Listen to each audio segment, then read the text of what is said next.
আবার কিছু আছে কথার মধ্যে শিরক। যেমন কেমন আছেন, আপনার দোয়ায় ভালো আছে।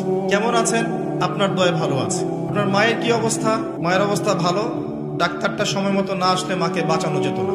যাত্রা কেমন ছিল, জার্নি খুব ভালো ছিল, ড্রাইভার অনেক ভালো ছিল, ড্রাইভারের দক্ষতায় অ্যাক্সিডেন্ট থেকে নিশ্চিত অ্যাক্সিডেন্ট থেকে বেঁচে গেছে। আমি না থাকলে কাজটা হতো না, ভাগ্যিস আপনি ছিলেন, না হলে আমার এই বিপদ থেকে রক্ষা হতো না। প্রচুর কথা বলতে গেলে সারা রাত চলে যাবে। কথার মধ্যে বেশি শিরক হচ্ছে। এমনকি অনেক গানের লিরিক্স দেখবেন, তোমাকে ছাড়া বাঁচবো না, তুমি আমার জীবন, তুমি আমার মরণ, এ ধরনের কথা আছে না?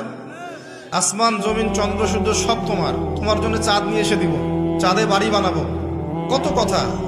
এই শিরিক এবং তাওহীদটাকে শেখেন। শেখার পরে আপনি উপন্যাস পড়বেন, কবিতা পড়বেন, গানের লিরিক্সগুলো পড়বেন, দেখবেন যে শিরিক দিয়ে ভর্তি। এমনি এমনি আল্লাহ পাক বিষয়গুলোকে হারাম করেন না, এখানে শিরক আছে, অনেক ক্ষেত্রে কুফরি কথা আছে, অনেক ক্ষেত্রে আবার ভক্তি প্রদর্শন করতে গিয়ে অতি ভক্তি হয়ে যাচ্ছে, আর হারাম ইনস্ট্রুমেন্ট তো আছেই। সব মিলিয়ে এই বিষয়টা হারাম। তার উপরে আবার এটা আপনার সময় কিল করবে এবং আপনাকে আল্লাহর জিকির থেকে সরিয়ে দেবে। যখন আপনি এগুলোর মধ্যে ডুবে যাবেন, ওই মোমেন্টে আপনি আল্লাহকে ডাকতে পারবেন না, ওই সময়টা ওরা খেয়ে ফেললো। সব মিলিয়ে বিষয়টা হারাম। তো এরকম কথায় অনেক শিরক হয়।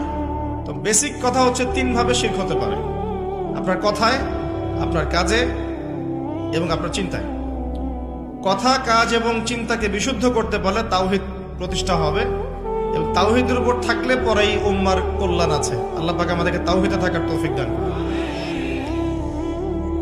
যারা শিরক মুক্ত অবস্থায় কবরে চলে যাবে ইনশাআল্লাহ, তারা উত্তর দিতে পারবে যে রব্বি আল্লাহ, আমার রব হচ্ছেন আল্লাহ। যখন দ্বিতীয় প্রশ্ন করা হবে মা দীনুক, দুনিয়াতে যারা দিন ইসলামকে ঠাট্টার ছলে গ্রহণ করেছে, হাসি তামাশার মতো, ইসলামের কিছু অংশ ভালো লাগে গ্রহণ করেছে, কিছু অংশ ভালো লাগে না গ্রহণ করে নাই, যতটুকু করলে কোনো সমস্যা হয় না করে, যেটা করলে সমস্যা হয় করবে না, ইসলামকে পরিপূর্ণ জীবন ব্যবস্থা রূপে বিশ্বাসই করে না, মনে করে ইসলাম এই যুগে চলে না, ওই যুগে চলতো, ইসলাম সেকেলে ব্যাকডেটেড, এখন আমরা আধুনিকতার সময় আছি ইত্যাদি, ইসলামের সব বিধান এখন আসলে প্রযোজ্য নয়, এগুলো আগে চলতো এখন হয়তো চলে না। যদি ইসলাম সম্পর্কে এমন ধারণা থাকে মানুষের, সে উত্তর দিতে পারবে না যে মা দীনুক, তোমার দিন কি। যারা পরিপূর্ণরূপে ইসলামকে গ্রহণ করেছে মননে, ইসলাম একমাত্র জীবন ব্যবস্থা যেটা আল্লাহর কাছে গ্রহণীয়, এবং এখানে প্রত্যেকটা বিষয়ের সমাধান আছে। হ্যাঁ, আমি হয়তো আমল করতে পারছি না বা বাস্তবায়ন করতে পারছি না, কিন্তু আছে ইসলামের মধ্যে, এই আকীদা ঠিক আছে। আমল আপনি করতে পারবেনও না এখন।